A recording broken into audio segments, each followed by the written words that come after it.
Bienvenidos a todos a este último programa del año 2023, ¿sí? Del Bloque de la Alianza, un programa hecho con amor, no, eso decían aquí en Argentina, un programa hecho por las comunidades, distintas comunidades de la región latinoamericana, que están por acá abajo en los videitos que seguramente van a estar viendo.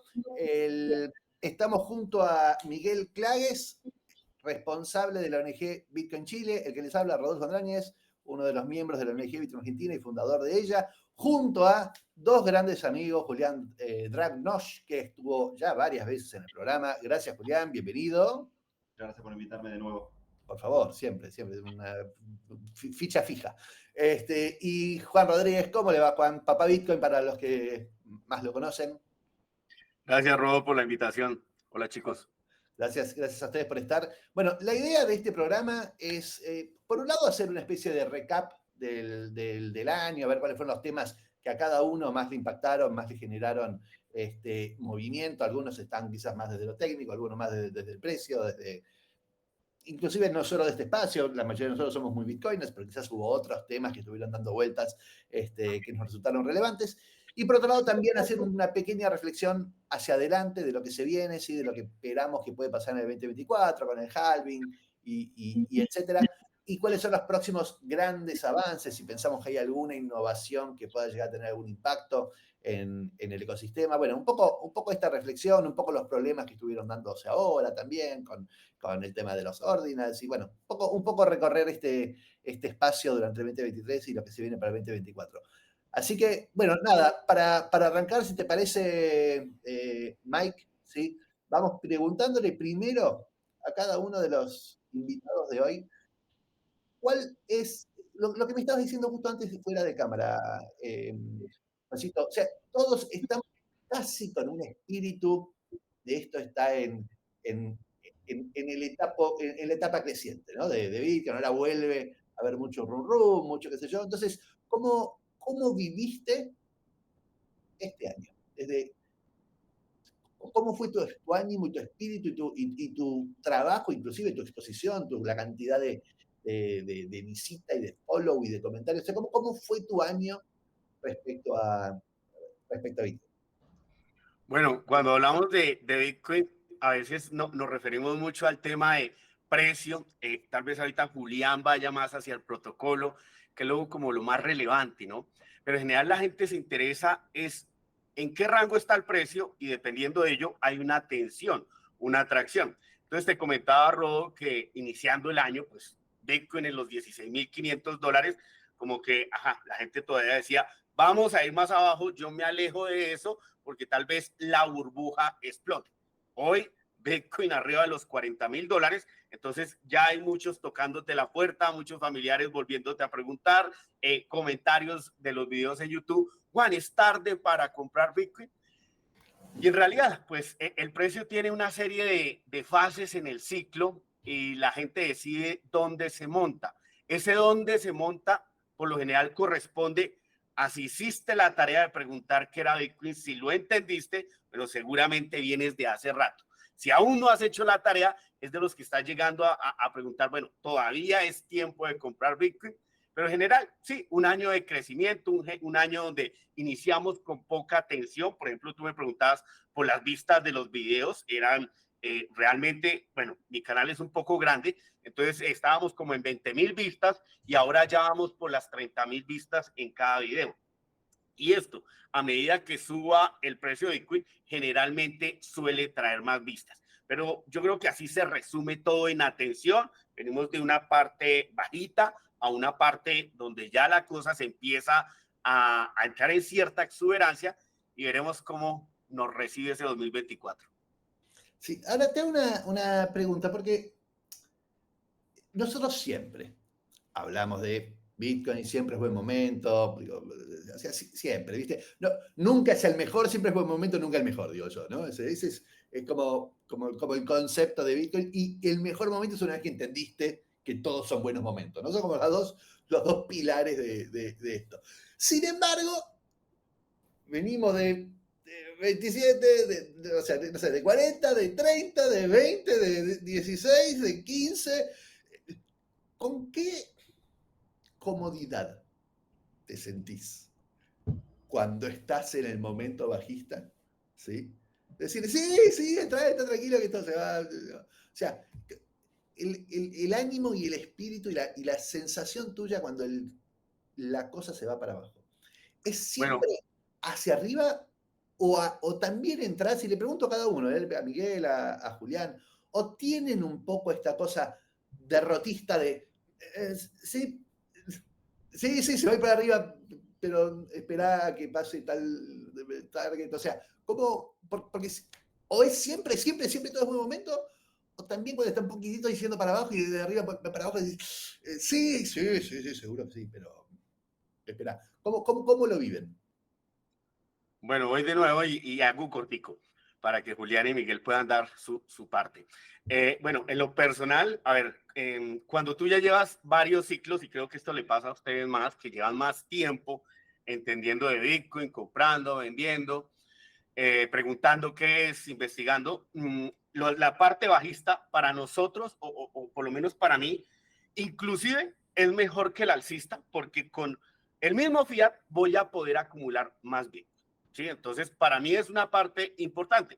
Ahora, no suele ser para la mayoría de las personas, porque normalmente, por ejemplo, lo que vivimos en 2022, que fue un año que tal vez iniciamos por ahí en los $48,000 y vimos retroceder el precio abajo de 20,000, pues a muchos no les gusta que sus Bitcoin frente al fiat se evalúen. Entonces, claro, los ánimos se diezman, tal vez encontramos comentarios como que, Juan, ¿qué le pasó a Bitcoin? Pero cuando tú eres claro difundiendo el mensaje de lo que es Bitcoin, de que a largo plazo tiene una proyección de apreciación enorme, pero en el corto es muy volátil, pues quedas tranquilo. Y más cuando de pronto yo que me encargo un poquito de hablar del análisis on-chain, pues permite identificar las zonas relativamente, no con totalmente claridad, pero sí, bueno, está en la fase bajista, está en la fase de acumulación, viene una fase alcista. Cuando tú vas con ese mensaje, antes la gente como que te lo agradece, pero sí, claro, viene siempre el que queda con la duda,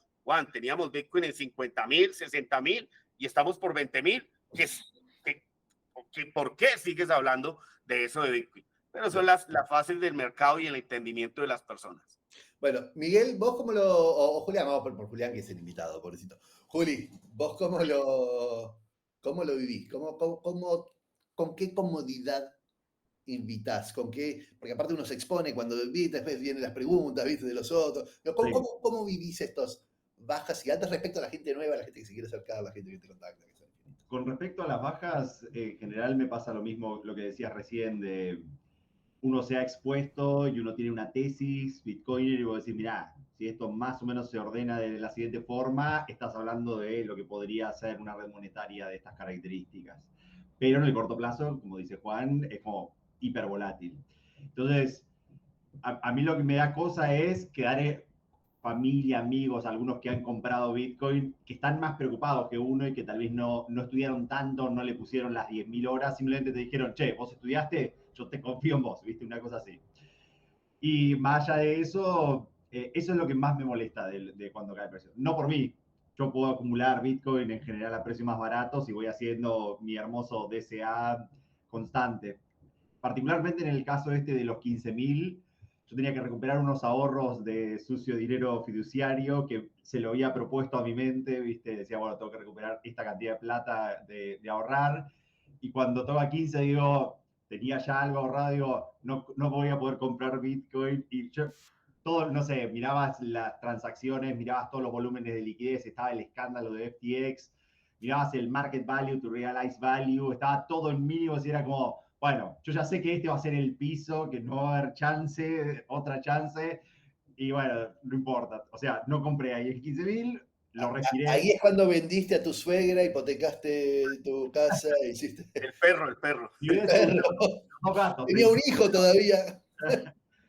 Ay, bueno, pero eso es lo único. Lo bueno es ver las tesis que uno va teniendo y ver que los indicadores, ¿no?, fundamentales de la red, cómo está funcionando, siguen intactos, ¿viste? Y decir, bueno, esta era la oportunidad del ciclo, ponele. Y bueno, volví a empezar a hacer DCA cuando se volvieron a acomodar las finanzas externas mías, pero a partir de 25. Y entonces digo, bueno, empiezo a comprar a los 25, ¿viste? Otra vez mensualmente, pero no por el precio 25, sino porque ya había acumulado lo que le había prometido a mi mente. Y nada, digo, bueno, listo, ahora tengo un añito para comprar en este rango. Digo, chao, y Bitcoin hace lo que quiere, ¿viste? En definitiva, te termina haciendo más humilde porque vos pensás que le podés saber lo que quieras a Bitcoin y te acomoda y, no sé, en 2 meses pasó de 25 a 40 y no puedes hacer nada. Tu DCA está ahí medio preocupado. No, ya hace DCA y yo ya no estoy preocupado. Está bien, Miguel. Sí. Mira, a mí, bueno, en términos similares a Julián, de repente, claramente hay uno de repente que conversa con los familiares, de repente tratando de meterlos y subirlos a la revolución de Bitcoin. Y después, claramente, bueno, si se subieron en este carro de los 40, 50 mil, después estamos en los precios actuales, te empiezan a mirar feo. Y claramente, bueno, ahí está la parte educativa y decir, en el fondo, no, estamos por otros temas más filosóficos, más fundamentales y quizás la parte especulativa dejarla un poco de lado. Eh, pero si bien, bueno, uno claramente sigue mes a mes, como decía Julián, haciendo el DCA y sigue uno comprando. A mí quizás, más allá de los temas especulativos, me interesaba quizás preguntarles un poco cuáles de los hitos que tuvimos este año 2023 ha sido quizás ha jugado quizás un rol importante, sobre todo en Bitcoin. Por ejemplo, yo recuerdo, bueno, este año tuvimos, por ejemplo, lo que fue la guerra de Ucrania, ¿cierto? Y que quizás para un trader, por ejemplo, sería interesante de repente analizar qué impacto tuvo la guerra, digamos, en el mercado de las criptomonedas, en Bitcoin, etcétera. Pero a mí me interesa hacer la pregunta inversa. ¿Qué impacto tuvo, por ejemplo, Bitcoin en el desarrollo de la guerra o en otros hitos, por ejemplo, que hayamos tenido durante este año y qué rol jugó Bitcoin, por ejemplo, a la hora de generar, por ejemplo, adopción, usabilidad, pues, por ejemplo, los pagos transfronterizos, por ejemplo, qué rol juega el Bitcoin durante estas cosas que pasaron durante el 2023 y cuánto estamos viendo de adopción, que finalmente es lo que va empujando de manera fundamentalmente el precio hacia arriba. Entonces, no sé cuáles han sido para ustedes quizás los hitos más importantes que hubo este año y qué rol jugó Bitcoin en esos hitos. En el fondo. No sé qué, Bueno, si quieres, me lanzo por ahí porque se me vino a la cabeza algo muy rápido. Antes de ir a tu pregunta, la contesto a la inversa, ¿no? En torno al precio, cuando se esperaba que mucho impactara la guerra, pues fíjate que si te vas realmente al momento en que, desde que inició la invasión, a medida que se desarrolló, Bitcoin estuvo lateral alrededor de los 40.000. Ahora, con el conflicto reciente que estamos viendo en Medio Oriente, tampoco ha tenido gran impacto en el precio, ¿listo? Tuvo un mayor impacto, valga la redundancia, el tema de la política monetaria en Estados Unidos. Eso sí, con claridad influenció el precio de Bitcoin. Pero ahora vuelco la pregunta y voy a eso. Creo que todos vimos noticias cuando se desarrollaba ese conflicto entre Rusia y Ucrania al principio, en donde sus ciudadanos, pues lógicamente tienen que acudir a ver cómo sacan su fiat, y algunos querían salir del país, algunos para cubrir necesidades básicas, y el gobierno les empieza a decir, espérate, es que de lo que tienes en el banco, de lo que tienes en el cajero, solo puedes sacar tanto. Y muchos empiezan, espérate, ¿cómo así? Es mi dinero. Y ahí es cuando empiezan a entender cómo funciona el dinero y que realmente eso que tienes guardado en el banco no es tuyo. Es de esos descubrimientos que las circunstancias nos hacen entender. Entonces, desafortunadamente para ellos y para muchos, encontraron que no podían disponer de su dinero. Pero otro ejemplo claro es cuando empiezan a restringir la salida de los masculinos, de los hombres de Ucrania, porque tenían que hacer frente al conflicto, y muchos de ellos querían no ser parte de ese conflicto, salir del país, pero no pudieron sacar su dinero, pues por estas circunstancias que estoy diciendo. Eso suena a cliché, pero Bitcoin lo soluciona, porque tú eres el propietario de tus Bitcoin, no necesitas ir a ningún cajero, sales y con solo 12 palabras, pues en el país donde estés, vuelves a disponer de tu dinero. Entonces creo que para muchos, desafortunadamente de acuerdo a las condiciones, para muchos ucranianos y para muchos rusos, entendieron, oiga, ¿dónde es que es fuerte Bitcoin? ¿Cuáles son las cualidades que lo hacen diferente? Yo tengo mi mirada un poco intermedia en eso. Como decís, para muchos, ¿sí? Pero esos muchos son pocos. ¿Tá? O sea, no es un flock to the Bitcoin. No es que todo el mundo fue hacia Bitcoin. Bitcoin es la... Yo creo que Bitcoin, sea en situación de urgencia, sea en situación de calma, siempre igual necesita convencimiento de, de, de la herramienta. No sé cómo decirte. O sea, siento que aunque es una herramienta que te permite escaparte de estos problemas de que yo sé cuánto, la gente no necesariamente migra a Bitcoin, ni siquiera a estas situaciones, porque no sabe qué va a pasar también con esa moneda, porque no tiene todavía el grado de convencimiento y de convicción de que esa herramienta es la herramienta que le va a dar la paz y la tranquilidad. O sea, le puede servir en el corto plazo, pero tiene que estar convencido. Y eso lleva un tiempo de reflexión y de comprensión de qué se está hablando. ¿Sí? Y a veces siento que estas cosas que surgen por urgencia no terminan de generar impacto en el corto plazo, sino que no sé, no le veo el impacto tan directo. Veo muchas noticias, estoy cansado de leer los medios cripto, ¿sí? Porque todos los medios cripto cuentan cosas que el cripto quiere escuchar y leer, ¿no? Y no necesariamente es la realidad de la situación. No necesariamente, de repente son 18 noticias sobre cómo se generó un fondo para mandarle Bitcoin a Ucrania, ¿sí? Y son 3 pesos, digo, son 3 pesos, ¿sí? No es un cambio de vida y de cosas de, mirá lo que hemos hecho y logrado y que yo no sé cuánto, ¿sí? Entonces, a veces siento que le damos más peso a nosotros en la realidad de muchos correspondiente al impacto que tiene esta situación. Digo, está todo Ucrania contenido. Que 300 personas hayan hecho eso, ¿sí?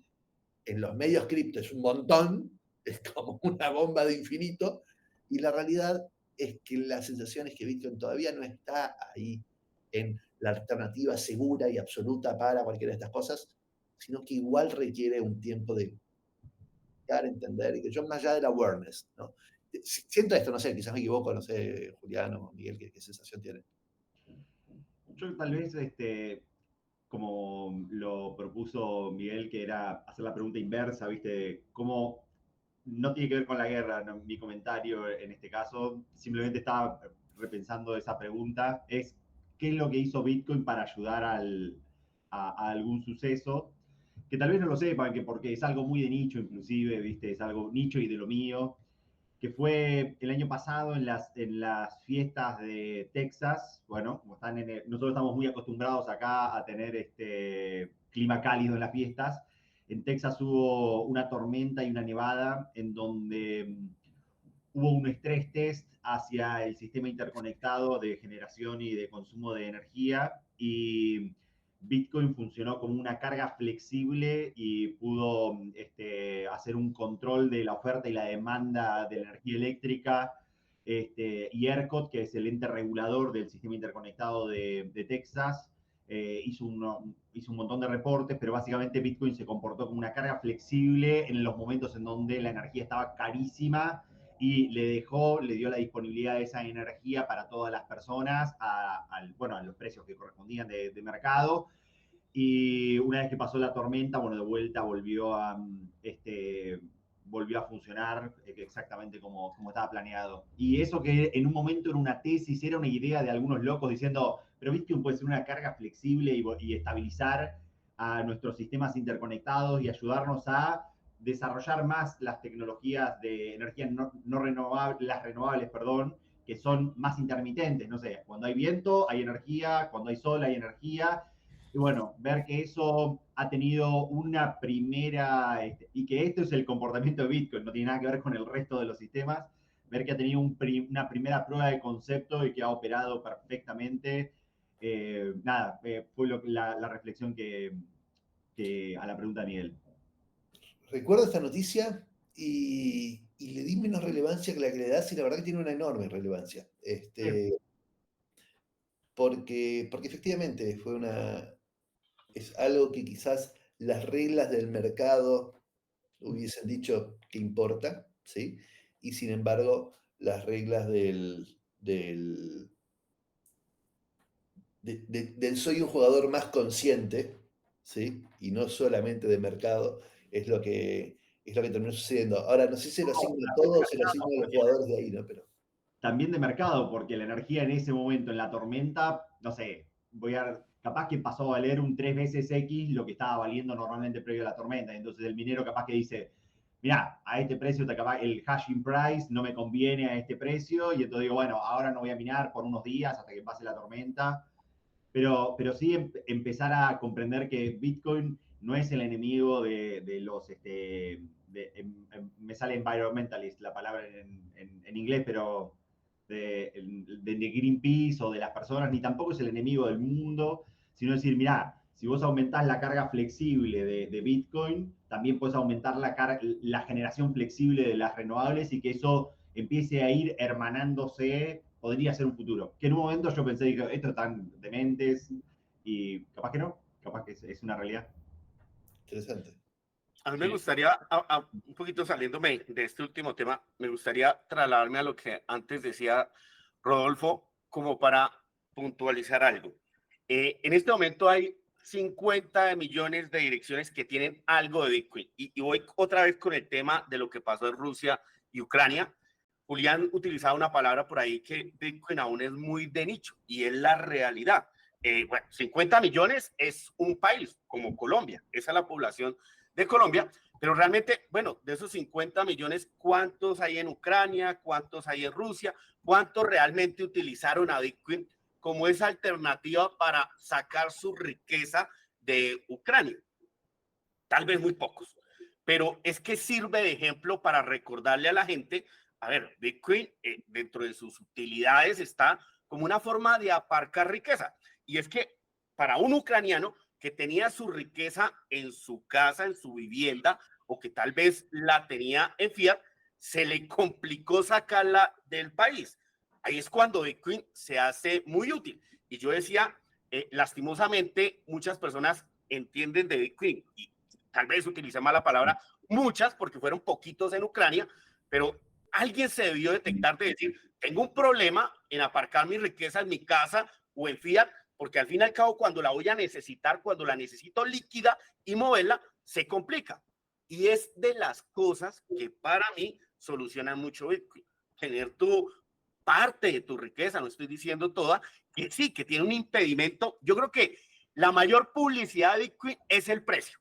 Eso sin que Bitcoin tuviese esa propiedad de apreciarse en el futuro, no tuviésemos este crecimiento actual. Pero también es el impedimento más grande para que muchas personas aparquen su riqueza en Bitcoin, porque a nadie le gusta que hoy te equivalga, no sé, a 100 millones y después a la mitad o a la tercera parte. Entonces, sí, hay situaciones con Bitcoin en cuanto al precio, pero para este tipo de cosas, cuando dices, ¿y ahora cómo saco mi riqueza? ¿Cómo la muevo? ¿Cómo la protejo? Bitcoin es una gran solución. Tocaste igual un aspecto importante en el fondo, cómo aparcar riqueza, sobre todo en un activo que presenta volatilidad en el corto plazo. Sin embargo, estaba justamente antes de iniciar el programa revisando un poco lo que fueron las estadísticas de la Alianza Blockchain durante el año que tuvimos 2023, que es un poco hacer el balance. ¿Cuáles fueron, por ejemplo, los temas que les interesó a la comunidad? Y uno de los videos más vistos que tuvimos en el canal, para quienes nos van a ver después una vez esto salga publicado, fue precisamente cuando se hablaba, creo que fue en julio por ahí, si es que el dólar estaba amenazado como moneda global en el fondo. Y precisamente si uno quizás resumiera cómo fue el año haciendo un balance del fiat, quizás una de las palabras que va a salir naturalmente a flote va a ser inflación. Inflación por todos lados, ha subido en general de forma sistemática, por supuesto. Y cuando nosotros vemos quizás ya empezando a proyectarnos para hacer lo que va a ser el 2024 y teniendo este lado inflación, por este otro lado el dólar amenazado como moneda global, y pensando también en lo que va a ser el halving durante el próximo año, que para quienes no saben, y se va a generar un hito importante en donde este halving, yo diría que uno va a ser lo más importante precisamente porque hace que Bitcoin tenga una inflación menor a la del oro. ¿Ya? Entonces, cuando tú pasas por ese hito, automáticamente, casi que automáticamente, vamos a ver por supuesto el efecto del mercado, Bitcoin debería en algún momento ya empezar a reemplazar al oro. Entonces, quería plantearles todos estos temas, ya hablé de varios conceptos, ¿qué opinan ustedes al respecto?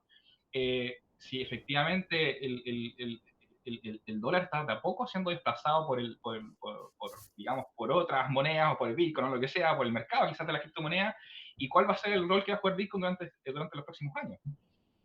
Bueno, si mirás, como hay un muy buen libro que si lo quieren leer ustedes o cualquiera de los que están mirando el programa, que es el último libro de Ray Dalio. Él fue un inversor, es un inversor muy conocido de Bridgewater, que ese es su fondo, el que él maneja.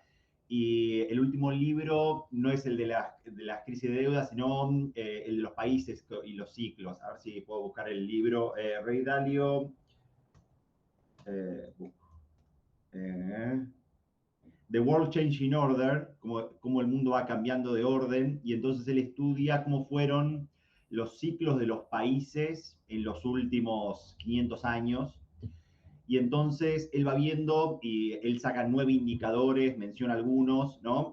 Cómo va evolucionando la educación en los países, cómo la educación trae más productividad, cómo la mayor productividad tiene mayor output económico, eso te permite a vos tener un más market share de la economía mundial, eso te permite a vos financiar tu propio ejército, y cómo eso te lleva a vos a estar en la cúspide, porque una vez que vos tenés mucho más output económico, tu moneda es querida por todos y entonces se transforma en reserva mundial de valor o uso mundial, ¿no? Y entonces él va viendo siempre que vos tenés tensiones en conflicto, ¿no? Siempre hay uno o dos países que están en conflicto sí o sí, y vos tenés, cuando tenés esas guerras, vos tenés un país que está en declive y siempre tenés un país que está naciente. Y entonces él dice, bueno, mirá, Estados Unidos, todos sus indicadores le dan que ya su pico ya pasó. Si vos lo mirás a Estados Unidos, está en educación en sus indicadores, y entonces todo eso se va a ir traduciendo después en menor output económico y en el estatus de la moneda de reserva. Y después hay que ver bien quiénes son los potenciales candidatos a decir, bueno, mirá, hay alguien que va a ser el nuevo país número 1 del mundo. Podría ser China, podría ser India también. No digo alianzas, ¿viste? Digo, mirá, India tiene sus propios planes geopolíticos disociados de China directamente.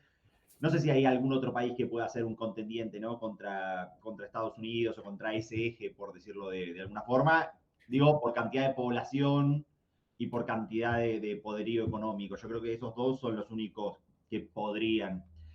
Después son procesos hiper largos, no es que nos vamos a levantar en el 2024. Julián ahí pone en el grafo, Julián dice que el dólar se acaba en el 2024. No, son procesos hiper largos estos, pero es probable que sí tengamos en algún otro momento otras monedas en las que se utilicen. Rusia podría ser otro país, pero está medio peleándose en otras cosas, ¿viste? Como para decir, che, quiero ser el número 1 del mundo. Pero sí tenemos los primeros indicios. Por ejemplo, el hecho de que Argentina haya pagado los swaps con los pagos contra el FMI en otra moneda que no sea dólares, significa que eso, como que el dólar está, no te digo que al mismo nivel que la moneda china, pero que eso hace 30 años no te lo hubiese permitido directamente. O sea, sí hay primeros indicios de que esto puede pasar, pero que va a tardar, ¿no? Las monedas son procesos muy largos, los procesos monetarios. A mí me gustaría aportar ahí, y en referencia a lo que decía Julián, tenemos 3 palabras importantes: el dólar, el oro y el papel que funge Bitcoin en este escenario. Como dice Julián, a ver, hemos visto a través de la historia, si repasamos, han habido diferentes monedas que han tenido la hegemonía a nivel mundial. Actualmente es el dólar. Se especula mucho tal vez que la moneda de los BRICS, que el yuan chino sean el reemplazo al dólar, pero esto, bien lo decía Julián, no es de hoy para el siguiente año, tal vez esto tarde décadas. El dólar ya lleva como moneda de referencia más de 100 años. Entonces, le va llegando su turno si medimos cuánto han durado las otras monedas en la parte alta a nivel mundial. Pero esto será un proceso largo. Ese tema de los BRICS, yo no estoy muy convencido porque sabemos que en mucho el poder de los estados radica en emitir su propia moneda. Y si varios países se unen, bueno, pues ¿cómo sería esto? Ya vemos un ejemplo de lo que pasa en Europa con el euro, que para mí sería la moneda, ni siquiera el yuan, la moneda que tal vez en algún momento pueda hacer un cambio. Pero bueno, veremos qué sucede a futuro. Para mí todo esto es especulación.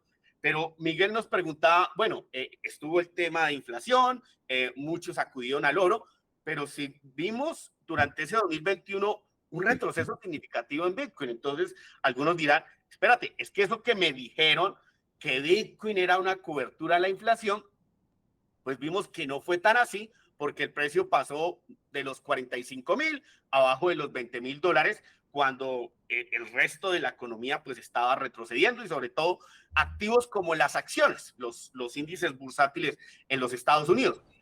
Entonces aquí decimos, bueno, ¿y por qué Bitcoin no fungió de esa forma si tiene las cualidades y las propiedades? Son 21 millones, es una cantidad finita, no dependemos de burocracia, de políticos, y aquí hay una respuesta muy clara que para mí la da la cadena.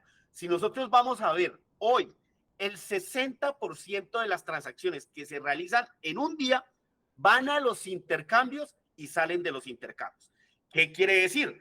Que nosotros los usuarios o las personas que nos enlazamos con Bitcoin, pues lo estamos usando más como un activo especulativo, un activo de inversión. No quiere decir que Bitcoin no esté, para mí, con las propiedades que tiene desde el 2009, ya está listo para hacer esa cobertura ante la inflación, ante estas eventualidades. ¿Cuál es el problema? Nosotros los usuarios, que todavía la mayoría no lo entiende como esa cobertura y por ende no le damos ese uso.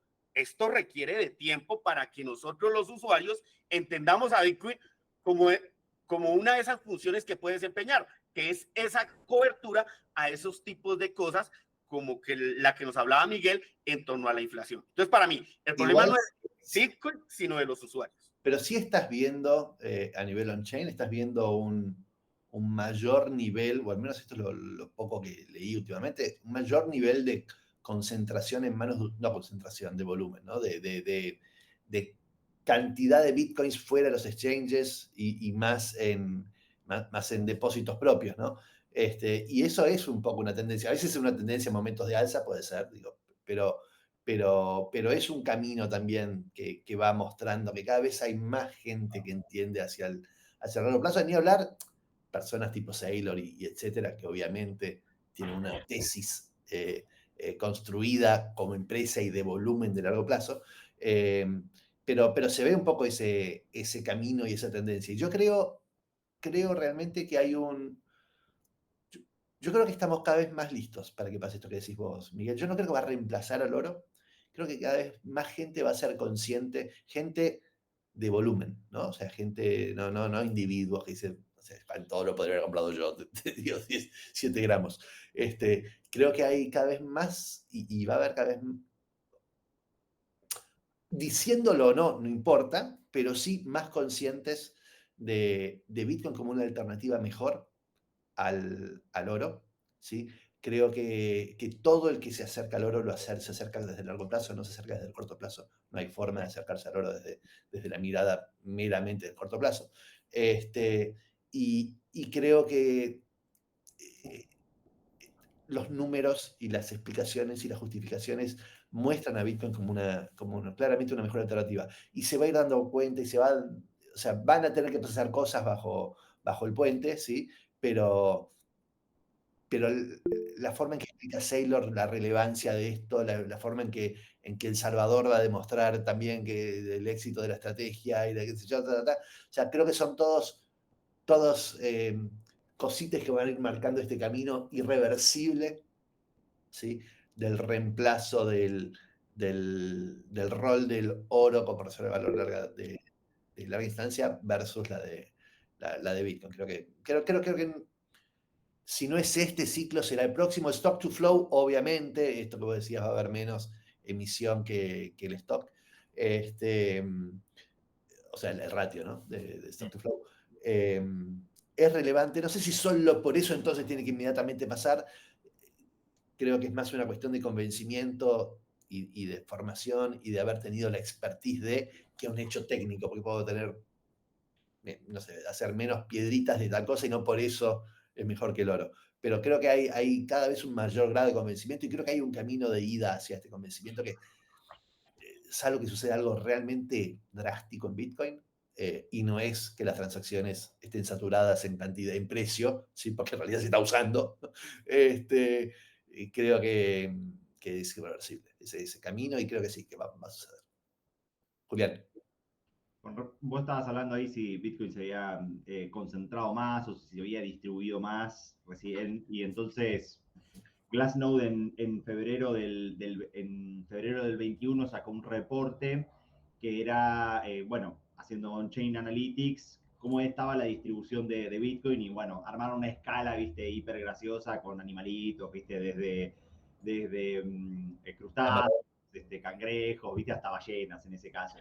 Entonces, hicieron una actualización este año, es de enero en este caso, pero por lo menos te va dando tendencias, ¿no? Yo imagino que si lo hacen de vuelta esto el año que viene o en un par de años más, seguramente la tendencia va a ser la misma, ¿no? No es que se va a dejar de comportar Bitcoin, podría cambiar radicalmente de comportamiento, pero si vos mirás entonces las 4 escalas de abajo, son las 4 escalas que aumentaron, o sea, la gente, los pequeños compradores de Bitcoin, no sé, los que son cangrejos, Shrimp.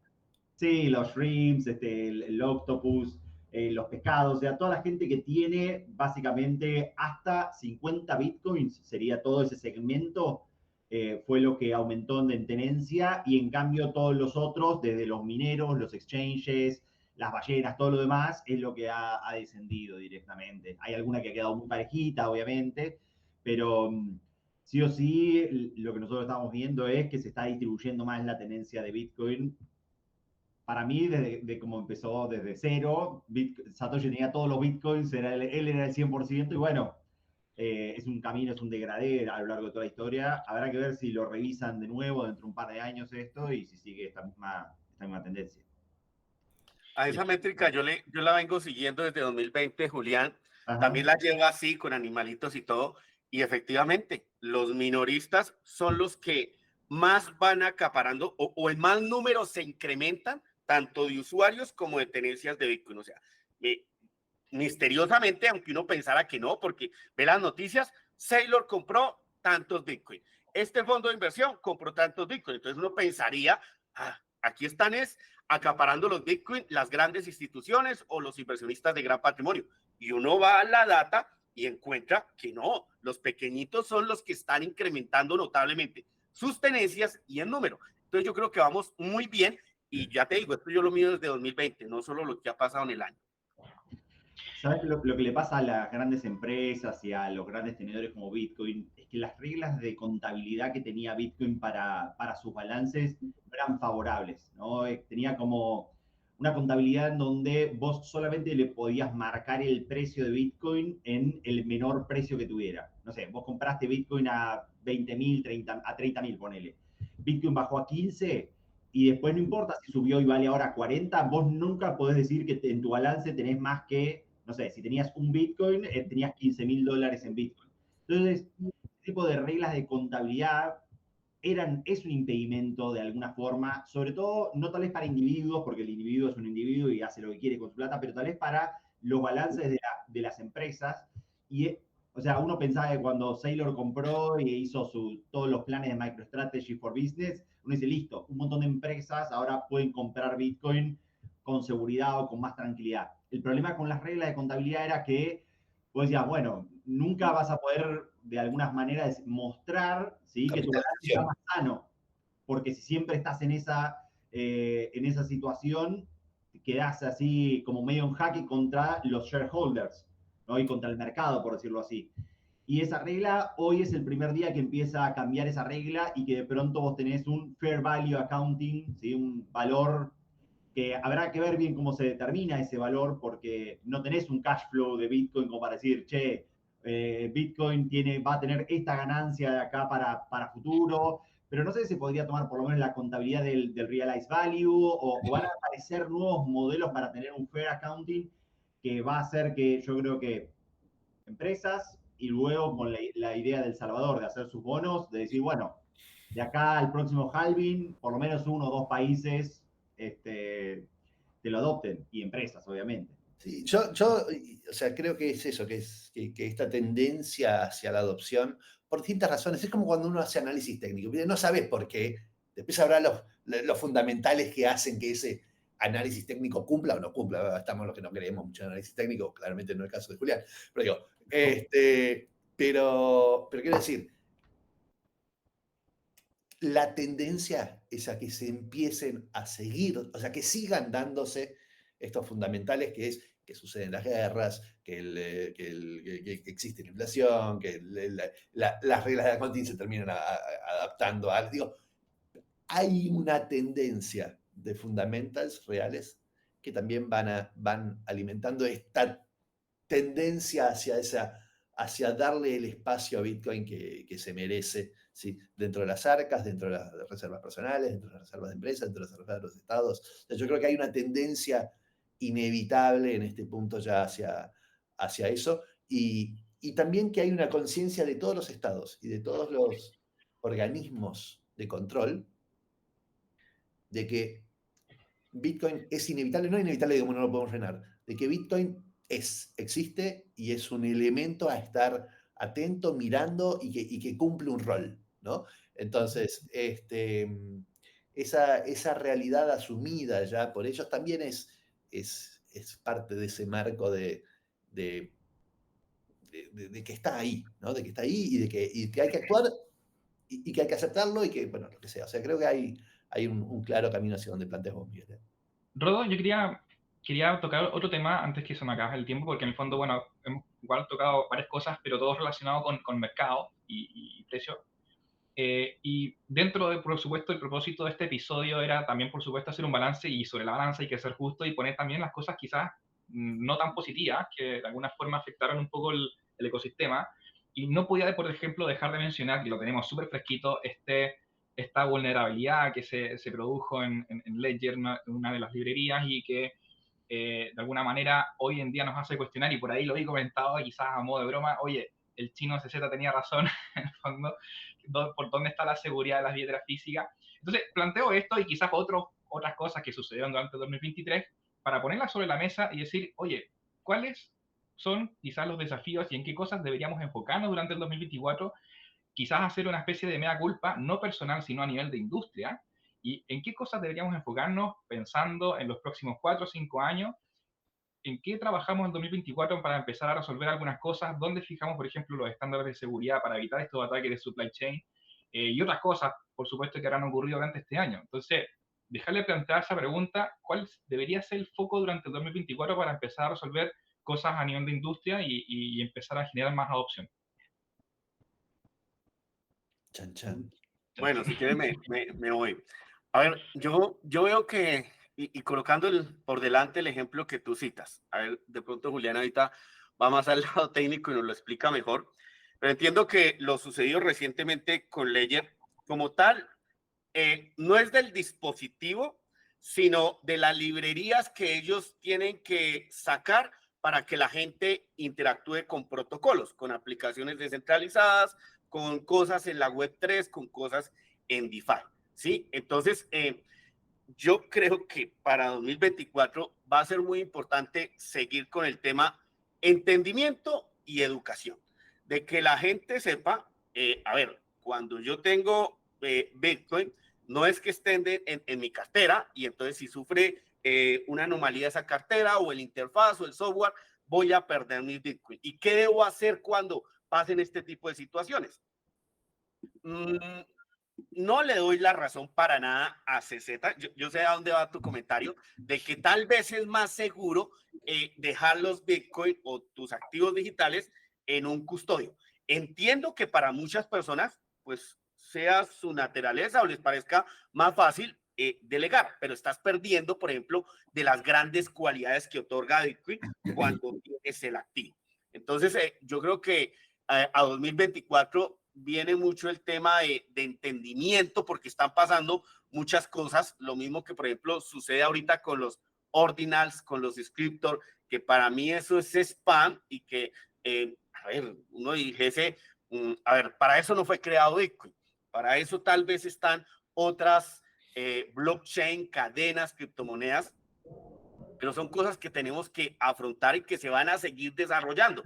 Creo que Bitcoin es, o sea, a veces yo lo interpreto como un animal tan grande que vamos conociendo cosas que no sabíamos que se podían implementar en Bitcoin. Entonces, yo, para dar una conclusión, para mí sería importante el tema educación. Yo suelo hablar más en mi canal de precio, es lo que más le interesa a la gente y a veces decimos desafortunadamente, pero sigo sin duda que si queremos cambiar a Bitcoin del lado especulativo a lo que realmente representa como un activo y a las soluciones que da, el tema educativo es importante, pero en eso nos vamos a gastar varios años y tal vez décadas en darle la vuelta a que Bitcoin sea ya no ese mejor activo de inversión, sino que sea más ese activo para lo que fue creado. Sí, yo creo que es inevitable. Siempre uno vuelve al hecho de educación, educación, educación, educación, ¿no? O sea, y es indispensable y en todo contexto. Ya te lo comento, del lado de si la guerra y entonces si no hay educación previa y no hay educación en el momento, digo, tampoco la emergencia te resuelve la tranquilidad que necesitas como en este camino. Pero es cierto que tenemos muchos, en esta educación, a veces también vamos por caminos cortos, ¿no? O sea, el hecho de mientras está funcionando bien el tema de que el fee es bajo, ¿sí? Bueno, no pongo tanto foco en ese tema, ¿no? Y en cómo tenemos que ir por ese camino y resolverlo yo. Y mientras esté funcionando bien los hardware wallets, no pongo mucho hincapié en el hecho de cómo armar la seed y guardar solo la seed y no usar el aparatito. Digo, hay cosas, ¿sí? Que porque es natural, porque vamos hacia el camino eficiente, hacia el camino de lo que meramente necesitamos y no todo el 100% del conocimiento, hay cosas que incluso en la formación y la educación uno ignora o no hace foco. Y Bitcoin cada vez más te va diciendo, pero en todo tenés que poner foco. O sea, tenés que saber si es open source, tenés que saber o sea, si fue testeado, digo, un montón de cosas que tenés que saber, ¿sí? Y entender y manejar fuera del ámbito cómodo. Así que, no sé, quizás un poco el desafío es ese, pero yo creo que no sé, hay cosas que me preocupan, ¿sí? Creo que en el overall igual digo, el camino y la tendencia hacia este crecimiento es inevitable más allá, ¿sí? Del tema de Ledger, más allá de esos riesgos, más allá de, qué sé yo, aparte hay una cuestión. Generalmente, y esto lo digo a diferencia cuando uno habla de los exchanges y uno habla de las cosas individuales como un ledger y un qué sé yo, ¿no? Generalmente, cualquier riesgo en un exchange es hacia, conceptualmente, el 100% de los fondos que están en ese exchange. O sea, yo no puedo haber hecho nada, aunque me enterara, por salvarme del error que haya y el ataque que haya tenido Binance o el exchange que yo tenga, ¿sí? Le ataca al 100% de sus usuarios o al porcentaje grande de usuarios, ¿sí? Mientras que cuando escucho el problema que pasó con Ledger de no sé qué cosa, ¿sí? Es 1, 2, 3, 5 usuarios que se vieron afectados, ¿sí? Y el resto se prepara, se dispone y modifica sus condiciones y sus acciones y sus cuidados, ¿no? Entonces, el impacto es enorme. Dices, oh, tal pibe perdió su BTC de lo que... Sí, te entiendo. Pero es 1, 2, 3, en volumen, digo, es un grupito muy pequeño que levanta la alerta para el grupito más grande que tiene la posibilidad de actuar sobre sus fondos. ¿Tá? Cuando vos vas en un exchange, eso no sucede. Ahora es muy cierto, y esto yo se lo tomo a los exchanges, ¿sí? Para un gran, enorme porcentaje de gente, es mucho más seguro y tranquilo tener sus fondos en exchange que tenerlos por cuenta propia. Es hasta recomendable. Digo, ¿recomendable en qué sentido? No se lo recomendaría nunca a mi padre, a mi madre, que yo que me tiene a mí. ¿Sí? Pero la responsabilidad que implica tener tus propios fondos, ¿sí? Si te son importantes, si tenés un fondo relevante dentro del total de tu fondo, ¿no? Solo se puede hacer, solo se puede y se debe asumir con una responsabilidad de aprendizaje y de profundidad y que yo no sé cuánto. Y no es lo normal, ¿sí? Entonces la gente dice, ahora es momento de comprar, listo, compro. ¿Tá? Si vas a hacer momento de comprar y ahora compro y no estudiaste y no entendiste que todo el momento es mejor que no sé cuánto, sí, o sea, te explico, guardaros allá, que no sé cuánto, pero después pierdes la cosa. Viene un amigo, me dice, che, sí, la verdad que al final me robaron el celu y perdí, no tenía las 12 palabras, y qué pelotudo, y no le quiero decir, no sé cómo explicarte, o sea, para la gran mayoría, hoy te diría que es casi más seguro tener un exchange. Ahora, conceptualmente, claramente no, ¿sí? Pero si vas a encarar Bitcoin desde la superficialidad, alguien que no lo está haciendo esa profesional, sino lo está haciendo profesionalmente, ¿sí? Porque es el corazón de su negocio, mantenerlo seguro, probablemente lo haga mejor que vos. No sé, quieren criticarme, me pueden pegar. No, Pues no, yo, no, yo creo que Bitcoin va tendiendo hacia eso. Lo querramos o no, probablemente vos y yo no lo querramos, pero no todo el mundo está para hacer la curva de aprendizaje de utilizar una cold card y hacer un air gap signing de... Ya se aburrió la persona de solo escucharlo, ¿viste?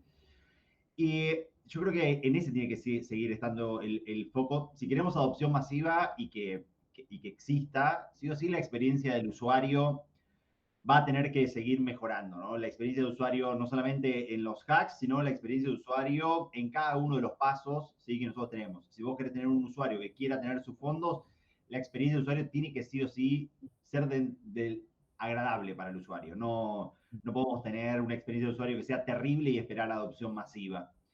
Y en eso toco y traigo otro punto que inclusive querramos o no, en algún momento cuando se aprueben algunos de estos exchange traded funds, sea BlackRock, sea Fidelity, sea Grayscale, el fund que sea, hay que entender que eso le resuelve los problemas tal vez a las generaciones más grandes, a las generaciones que ya tienen y que ya utilizan esos servicios, poder comprar Bitcoin con la misma facilidad, en la misma plataforma y no tener que hacerse cargo de esa parte que es de las partes más difíciles de Bitcoin, bueno, va a abrir una oportunidad a más adopción lo digo entre comillas, ¿no? O sea, esa adopción, ¿sí?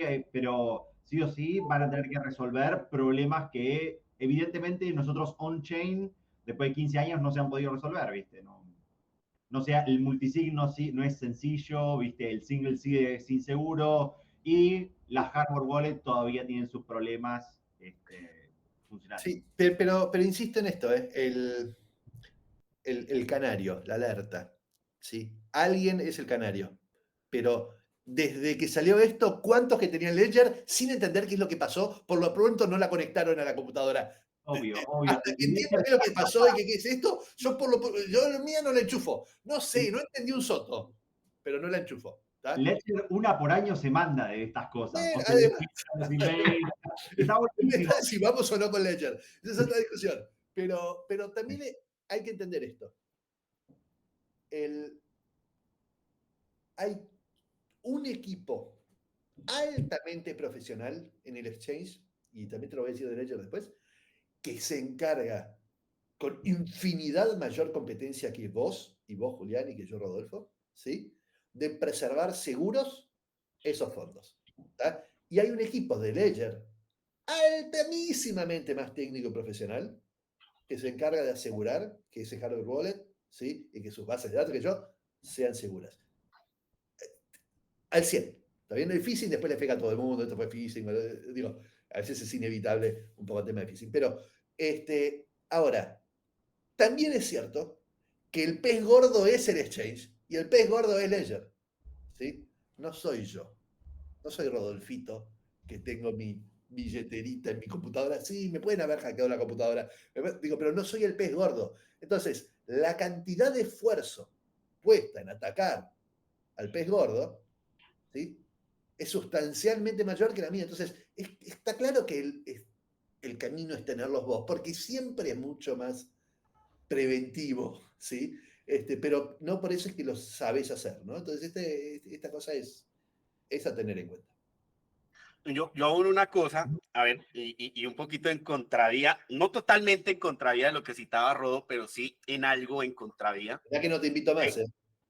Eh, hablábamos que qué esperábamos para 2024 y siempre el tema educativo, el tema entendimiento de lo que se hace es muy importante. Porque, a ver, con el ejemplo de Ledger, si lo que yo le digo siempre a la gente, mire, tus Bitcoin, tu riqueza importante, no la revuelvas con una serie de activos y con actividades que haces en DeFi, en Web3, con unas locuras donde se dan autorizaciones y resultas dando el acceso a tu cartera sin que tú lo sepas por firmar un permiso por allá en un puente, en un bridge, que no tenías que hacer eso. Entonces, vuelvo a la palabra entendimiento, porque si tú tienes claro eso, sabes que tus Bitcoin lo tienes en una cartera y con lo que estás neciando, con lo que estás explorando en Web3, en donde sea, pues lo haces con otra cartera y no vas a tener problema. Es más, si hiciste eso, pues con el tema Ledger no te pasó nada, así ellos tuviesen su situación especial en torno a esa librería. Ahora, para mí lo importante es que el sujeto, la persona, entienda siempre, ok, si yo tengo la custodia de mis Bitcoin, ¿qué estoy ganando y qué estoy perdiendo? ¿O a qué me expongo? Y si tengo mis Bitcoin en un intercambio, en un servicio, ¿a qué me expongo? ¿A qué conveniencias que son las mismas de cuando tú por lo general dejas tu dinero en el banco o en una aplicación determinada de estas fintech, pero también hay, así como hay conveniencias, pues hay situaciones donde pues tus fondos se te los pueden fumar y eso suele ocurrir mucho en la industria. Para mí, considero que esa experiencia de usuario que decía Julián ha avanzado mucho. Yo empecé a usar Bitcoin desde 2016, pero yo les he escuchado, por ejemplo, a ti, Rodo, a Franco, a esa gente que utilizaba Bitcoin allá en 2012, de cómo era muy diferente y era más complicado. Ahora para mí se hace muy sencillo, pero eso que se me hace muy sencillo a mí, se le hace complicado a otras personas. Entonces, para mí aquí lo importante es que la persona entienda primero qué estás haciendo cuando tú custodias tus Bitcoin, cuáles son las cualidades que adquieres del activo y qué es lo que tú cedes cuando lo dejas en un intercambio. Si la persona entiende eso, bueno, que distribuya, deje tanto en custodia y tanto en autocustodia. Creo que aquí lo que va a triunfar es el entendimiento. Tal vez para los nuevos sí puede ser en parte en un inicio la solución que dice Rodo, porque hay personas especializadas en esos servicios, pero no debiese ser el estándar a medida que tú avanzas cuando tienes Bitcoin, a medida que pasa el tiempo. 100% de acuerdo con eso. Chicos, ¿qué sensación tienen 2024 de grandes temitas? O sea, ¿qué sensación tienen que va a pasar con los ordinals y con los bumpers y no sé qué cosas que están haciendo? ¿Qué sensación tienen que va a pasar con el halving? ¿Qué sensación tienen que va a pasar con el TF? O sea, solo un guts, ¿sí? ¿Qué es lo que les dice por dentro su imaginario 2024, los big topics que va a pasar con ellos? Bueno, así rapidito yo voy a tocar uno, si le dejamos los otros a Julián. El tema más especulativo, el de los CTFs en el corto plazo, para mí se van a resultar autorizando. Esta es una puerta de entrada para inversores de gran patrimonio que van a añadir Bitcoin a sus balances. En 2024 también se espera un tema regulatorio y aquí lo que son las criptos pueden sufrir en cuanto a precio, porque muchas van a ser juzgadas como valores negociables, como securities, como una especie de acciones que no cumplieron lo que debieron hacer en los Estados Unidos y van a salir muchas sancionadas y por ende en precio van a sufrir. Entonces el tema regulatorio creo que también en 2024 va a ser importante. Y el tema halving, para algunos piensan que inmediatamente es un evento alcista. Eso no es así. Por lo general el precio de Bitcoin obedece a muchas cosas, pero hay dos factores importantes. El tema de lo que pasa con la oferta, que el halving allí tiene una gran afectación, y el tema de liquidez. Liquidez, por ejemplo, ¿qué hace la M2 el dinero de los bancos centrales? Si hay más flujo, si no hay más flujo en la economía. Y el ETF es una cosa que trae más liquidez, o si no se autoriza, pues ya no la trae, ¿listo? Entonces son cosas que pueden afectar. Pero en el tema halving, ojo que por sí el halving no es un evento alcista, sino que ocurre que le disminuye a la mitad los Bitcoin que reciben como incentivo los mineros. Hoy al día los mineros reciben 900 Bitcoin. Después del halving van a recibir 450. ¿Qué es lo que ocurre y por qué hay un impacto en el precio a los meses de que sucede el halving? Porque es que los mineros son unos vendedores naturales de Bitcoin. Para ellos sostener su actividad, pagar la electricidad, servicios operativos, deben de vender Bitcoin. Entonces, por lo general, venden parte de esos 900 Bitcoin que reciben al día. Bueno, pues después del halving ya solo van a ser 450 o menos. Eso con el pasar del tiempo, pues tiene un impacto positivo en el precio que suele ser a los meses, no inmediato. Yo voy con esos tres, dejémosle lo más técnico, los ordinals. Antes de avanzar a lo más técnico, te voy a abusar rapidito. Todos apuntamos a que los ETF se dan, ¿sí? El ETF no se da. ¿Y entonces, para dónde vamos? Corrección. Hay una corrección te natural. Vos, te digo tu especulación, el especulativo trader de que no nos importa a nosotros. Listo. Yo siempre me voy con el tema de la cadena. ¿Qué me dice? Seguramente un analista técnico te dirá otras cosas, pero yo que soy más analista on-chain, me iría por dos factores importantes. Primero, el precio de Bitcoin al que todos lo hemos movido o comprado en los últimos 6 meses. Ese precio importante está actualmente cerca de los $33,000. Entonces, en primera instancia, para mí existe allí un gran soporte significativo. Y una no autorización de esos ETF, considero que por lo menos nos va a llevar allí. Ahora, yo llamo a otra métrica on-chain como el piso. Ese sí que realmente es el piso de todos los tiempos y lo ha venido respetando en cada ciclo, y por eso nos ha señalado como esas mejores zonas de compra en cada ciclo. Lo hizo en el segundo semestre de 2022, cuando retrocedimos. Hubo varios factores que nos llevaron allá, pero es ese precio promedio al que no solo lo hemos comprado en los últimos 6 meses, sino en todos los tiempos, pues en este momento se encuentra cercano a los $22,000. A ver, ir allá, eso es especulativo, decir ese precio, algunos dirán ahorita, pero ese sería el precio piso desde mi perspectiva, no solo ante los ETF, sino ante cisnes negros, situaciones como el COVID. Ese ya sería como el precio mínimo a tocar, desde mi perspectiva. Es gracioso porque ese precio es el que inconscientemente me viene a la cabeza, realidad 23, como punto bajo bajo máximo de una caída, pero sin ningún tipo de análisis, ¿no? Así como para mí 45 era, lo había dicho en un par de programas atrás, era un punto de, bueno, de acá empieza la escalada, todavía no estamos ahí, pero 23 está como mentalmente en mi punto bajo si sucede algo de esa negativa, ¿no? Y una enorme oportunidad para salir a comprar de los Sailors y todos los demás y los individuos, ¿no? Así que... Julián, ¿algunas apreciaciones respecto a los ordinals y para ir cerrando ya el programa? Bueno, ha sido el problema del año, básicamente, los ordinals. Nos han obligado, no solamente que hemos encontrado, no te digo, voy a decir la vulnerabilidad on-chain simplemente porque se publicó el CVE, pero simplemente han encontrado esta forma de publicar NFTs adentro de la cadena de Bitcoin y eso ha hecho que un problema que obviamente iba a venir más en el futuro, lo trajeran al presente. ¿Por qué digo un problema del futuro? 4 megabytes de block weight, sí o sí, para 1.000 millones de personas o para 2.000 millones de personas, es una transacción al año, ¿sí? Como mucho para todas las personas. Simplemente cuando uno contabiliza todas las cantidades de transacciones que puede hacer la red de Bitcoin. O sea, nos hicieron empezar a repensar y a encontrar vulnerabilidades en las capas superiores. Los problemas que hemos tenido con Lightning, todos los cierres de canales forzosos que hubo en mayo y en abril.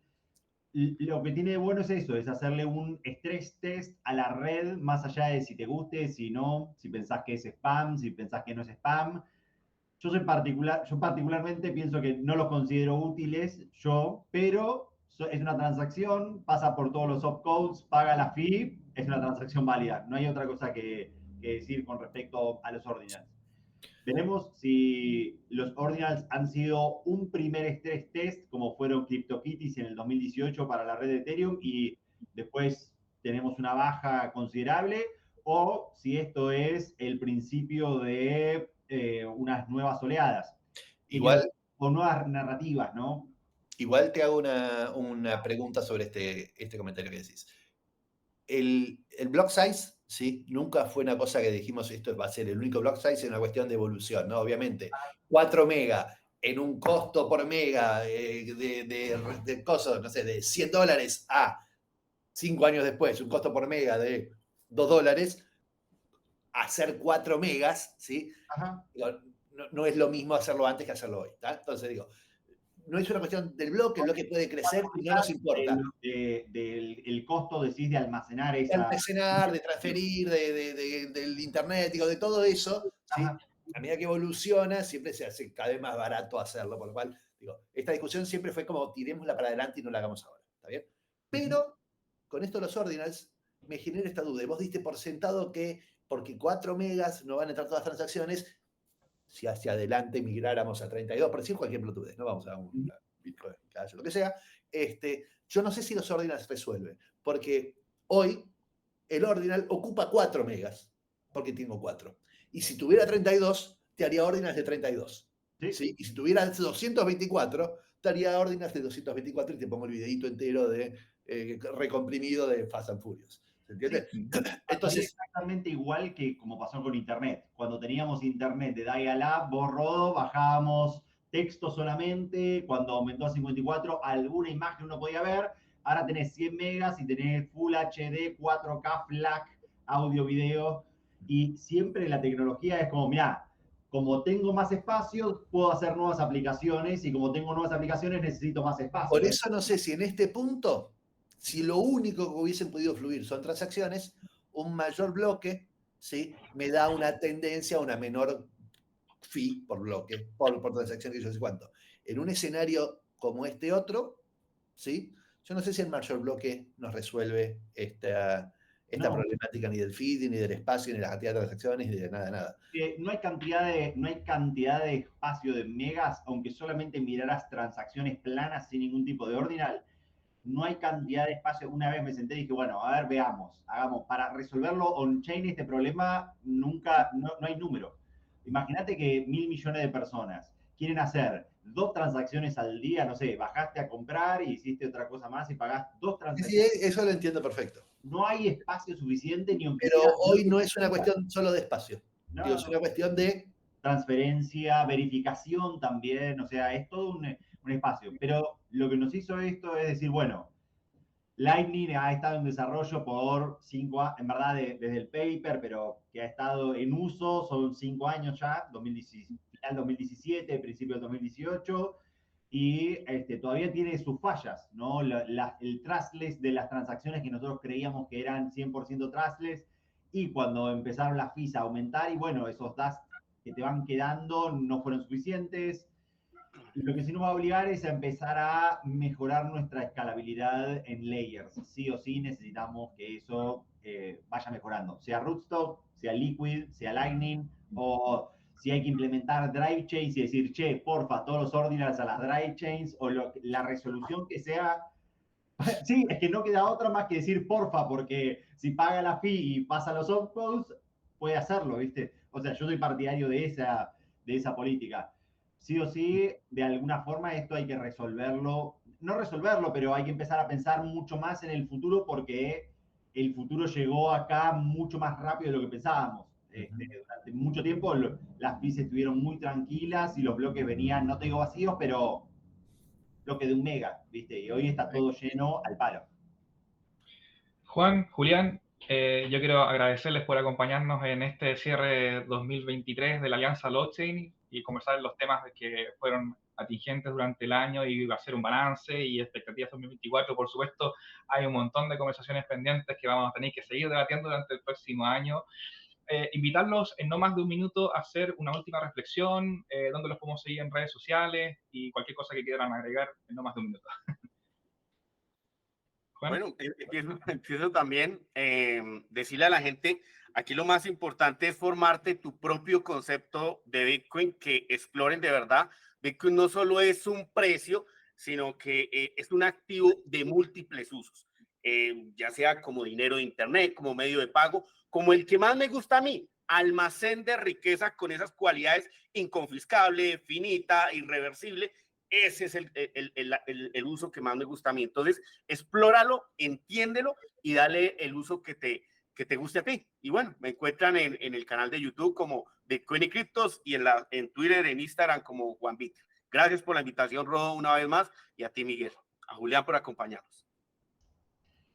Yo creo que Bitcoin ha demostrado una vez más el efecto Lindy y la resiliencia de la red. Más allá de todo lo que le ha pasado este año de precio, de que la volatilidad, ha seguido construyendo un bloque cada 10 minutos y lo ha hecho casi a ese ritmo.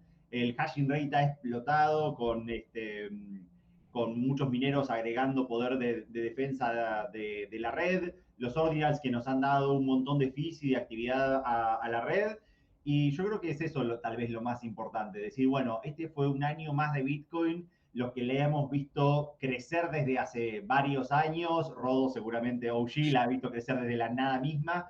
Decimos, bueno, esto sigue manteniendo la misma tendencia que hace 15 años, bloque a bloque ha crecido, y lo que podemos esperar para el 2024 es que bloque a bloque siga creciendo y que el halving pase. Tal vez en los halvings anteriores uno tenía miedo de decir, che, ¿qué va a pasar? ¿Viste? Y este halving va a pasar sin pena ni gloria. Digo, en el bloque anterior, el bloque siguiente, se cumple la política monetaria y el efecto Lindy va a seguir creciendo y va a seguir creciendo. Bien, súper. Sí. A mí me sigue sorprendiendo, chicos, que a pesar de que hoy pago $18 o $7 o $9 para una transacción, yo sigo haciendo transacciones on-chain. O sea, digo, a la larga igual me sorprende lo útil que termina siendo a pesar de lo costoso que puede ser. Se sigue usando, sigue habiendo un montón de transacciones y con pesar, porque sé que podría ser menos, pero con la razón suficiente para decir, igual tengo que hacer este pago y me sirve y lo hago con la comodidad de hacerlo, porque digo, obviamente lo puedo hacer por Lightning, pero me sorprende que Bitcoin es resiliente inclusive a su propio precio, a su propio costo, no sé cómo decirlo. Bien, bueno, sin mucho más que agregar, agradecerles nuevamente a nuestros invitados especiales y a quienes van a ver, por supuesto, este episodio de nuestro canal. Si les gustó el contenido, denle me gusta, suscríbanse. Si no les gustó, denle me gusta igual, ¿cierto? Siempre nos ayuda ahí los algoritmos para que esto se replique y le llegue a más gente.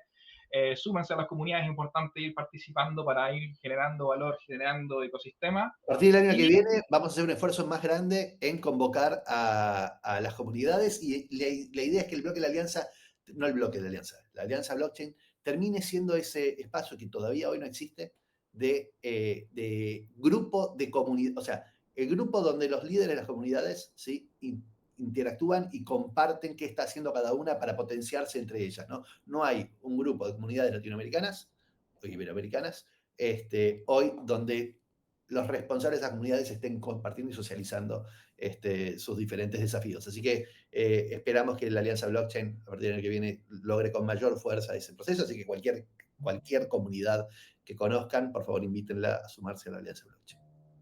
Súper. Bueno, muchas gracias, Rob. Les mando un fuerte abrazo y nos estamos viendo en el próximo año 2024. Chao, chao. Nos vemos. Chao. Gracias.